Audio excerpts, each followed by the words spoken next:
Mga master, ito po ang reclassification process na siya pong gagamitin ng Department of Education under the Expanded Career Progression. So ganito na po yung mangyayari nationwide.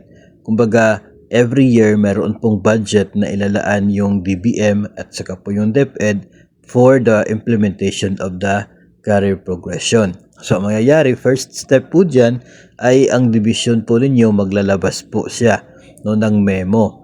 That is to call for applicants, for applications po ng mga gusto na ma-reclass yung kanila pong position into higher positions depending po sa kanila pong qualification at eligibility.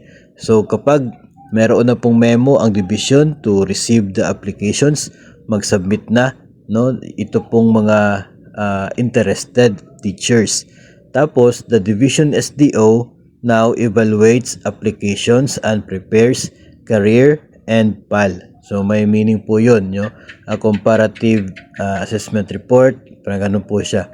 So based po doon sa eligibility at qualifications ng mga nag-a-apply, Dito po yung medyo mahaba ang process kasi titingnan sa QS kung pasok itong applicant, kung saang posisyon siya, pwede ma-reclass yung kanya pong current position based sa QS at based na rin doon po sa kung ilang outstanding at very satisfactory sa mga classroom indicators at yung mga non-classroom indicators.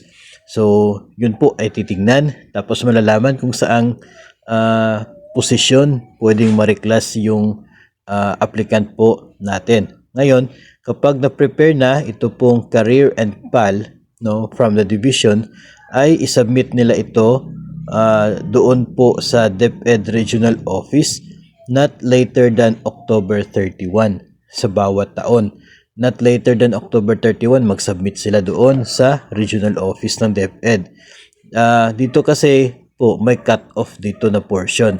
Depende po kung magkano yung budget available. So may cut-off kung ilang mga personnel yung kayang ma-reclass based po sa budget. So kapag nasabit na po sa region yung mga pasok po sa budget, ay si region ngayon ay mag-validate nito at mag-approve ng documents at saka po isubmit nila ito sa DBM Regional Office. From DepEd to DBM na. Ngayon kapag nasa DBM na, ito po ay DBM Regional Office ay mag-prepare ng NOSCA and issue the same through action document releasing system. Tapos kapag okay na, then ang mangyayari niyan, balik naman sa STO, sila naman yung mag-prepare sa process para sa appointment papers and necessary adjustment sa sahod ng mga reclassified na mga DepEd personnel. So, yun po ang mangyayari na ngayon sa mga buong DepEd. So, mainam po na mag-apply ngayong taon kapag may call for applications sa inyo pong division, mas mainam po na mag-apply na agad kasi hindi mo depende kasi kung anong teaching level, teacher na level yung kaya na masustain, kaya maabot ng inyo pong qualifications sa ngayon as to education, as to training, as to experience based sa QS at saka based po doon sa inyo pong VS and outstanding sa classroom observable indicators at saka po sa non-classroom observable indicators. So i-combine po yun, baka yung teacher 1 ka, target mo, baka pwedeng teacher 3 lang, pero pagdating po doon sa evaluation, maging eligible ka pala for teacher 5. Tapos mataas yung score mo, so pasok ka doon sa budget, sa cut-off. So magiging T5 ka na. So yun po nung advantage ngayon, kasi kung ano yung kaya o posisyon na pwede based sa sarili mo na eligibility and qualifications, doon ka mapupunta na posisyon. So, exciting po ito. Ito po yung una ngayon na magsisimula ang ganito po. May nakita po tayong memorandum from DepEd Davao Oriental.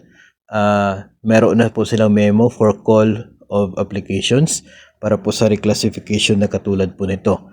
Sa kanila, nakasaad po doon sa memo na hindi magko-call ng bagong applications hanggat hindi ma-accommodate yung lahat ng mga eligible personnel na pasok doon po sa reclassification. So, napakaganda po no na mag-apply ka agad as early as this year kapag magtawag po ang inyo pong division. Tandaan po na once na nag-apply ka at once na ikaw po ay makakuha ng posisyon na yan, you have 1 year, no, isang taon na buong cycle ng performance cycle sa iyo pong current position bago po kayo makapag-apply muli for another reclassification.